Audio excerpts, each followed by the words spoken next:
program was canceled and gradually phased out. We're here to say this is not a gradual phase out, but a moment to take notice and to speak out. I never liked cars, but the EV1 turned me into a car lover. I think that goes for many of us here. It's exciting to talk about, it's incredibly fast, it's good to the environment, and as a commuter car, it handled 100% of my car needs. But unfortunately, very few Americans, almost zero, I think, had the opportunity to drive an electric car before it was canceled. I'd like to thank, in this crowd today, some of the loving parents who brought this car to life, the team of engineers who conceived of the most amazing piece of automobile technology in years. They're with us today, some of them. Alan Ciccone, Paul MacCready's here, Bart Hibbs, Alec Brooks, Wally Rippel. General Motors loved this car too, as we all remember in the beginning. Their advertising told us soon everyone would have an electric car. But a few months after the car was introduced, something went wrong at the manufacturers. It was like they were driving with their brakes on. And slowly, slowly, the cars have been disappearing. I don't want to keep all of us here very long. We have other people who wish to speak. But I would like to leave a final thought. How often does a corporation make a product that people are crazy about, that's great for everyone who drives it, for the environment, for society, for our smugglers? Not often. This is not a question of two colas. It's a question of something really remarkable. For those of you who ask why a funeral for a car, as the rabbi suggested, it's this.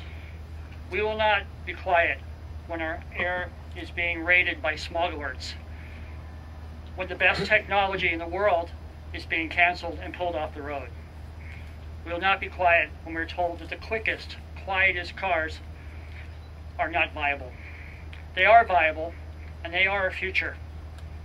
But for now, we bid farewell to this Generation 1 electric car with the hope that she'll be back soon. And now I'd like to bring up Wally Rippel, one of the car's inventors.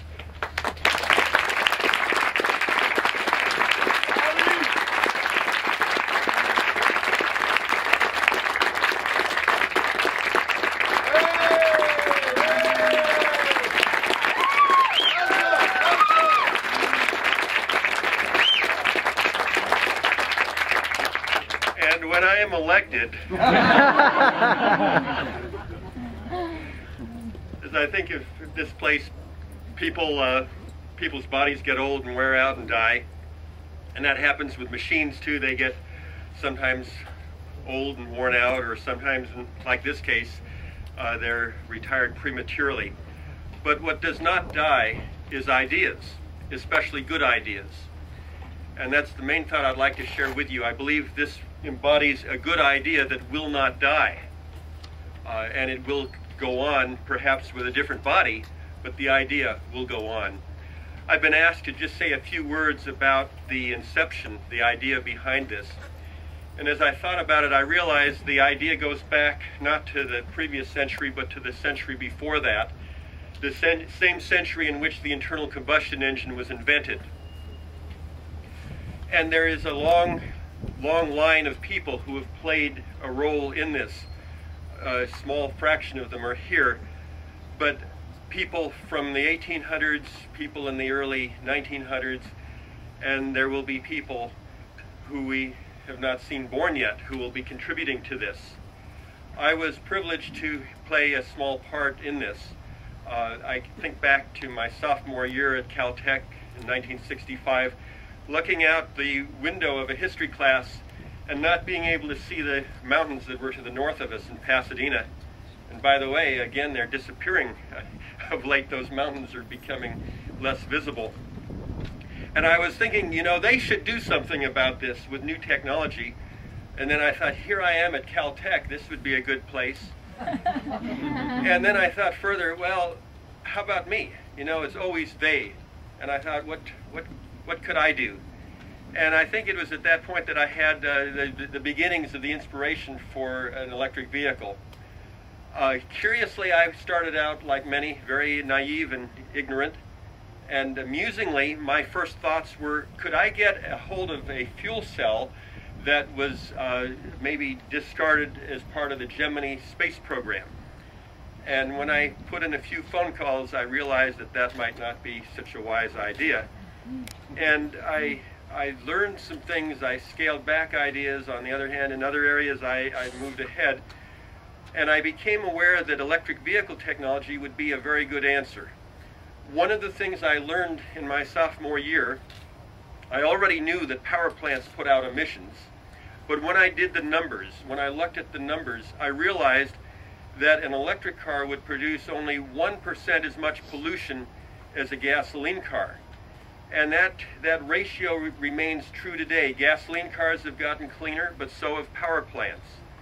And if you took all of these electric vehicles and ran them on our roads, they would be putting out less pollution by way of the power plants than one gasoline car, which presently meets California standards. And the other thing I learned is that gasoline cars leave the showroom meeting standards, but they do degrade over time. These vehicles are zero emission and they do not degrade. The power plants are continually being kept in check. The emissions they're producing is not degrading with time. If anything, it's getting better as tighter regulations are being imposed on them. I also learned that electric cars were the best hope for connecting our future power sources like wind and photovoltaic, solar. That's our best hope for connecting that energy to the mechanical needs of turning wheels. And there are other technologies, there are other approaches for doing this, but they are less efficient and more costly. And so as I'm here, I'm troubled. I see things that have materialized, I see technology that is emerging, and I believe that as a country we're taking a wrong turn. I hope we will realize that and get back on the highway of progress. But I want to share with you that while I was privileged to play a role, I was able to identify certain technologies that could be put together to achieve what we see here, which is a combination of efficiency and fun-to-driveness, performance, that it would be possible to put those things together in one.